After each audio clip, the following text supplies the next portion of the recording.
This is Accounting on Excel with Amaka Ifeanyi. In this lesson, we're looking at how to remove duplicates from a list in a single column.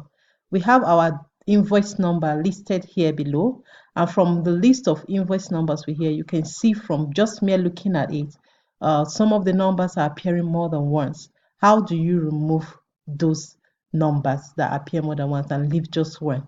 We just have few data here. Take for instance, your data spans to like a long, let me say to row 50 or row 100 or even more than.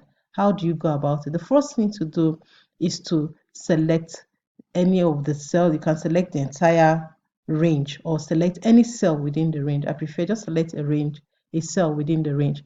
Then you come to your data tab. When you come to your data tab, you go to your data to section. This section, you click on remove duplicate. I select it. Immediately, you see it checks the invoice number column. Ensure that this is checked. That is, my data has headers is checked. So you see the column it selects is now, because we have only one column, invoice number. That's the column that we are working on. And I'll say, okay, remove the duplicate in that column. Immediately, 3 values found are removed. So 7 unique values remain. So you can see 3 values, because 2 appear twice, 3 appear twice, and 4 appear twice. So 3 of them have been removed.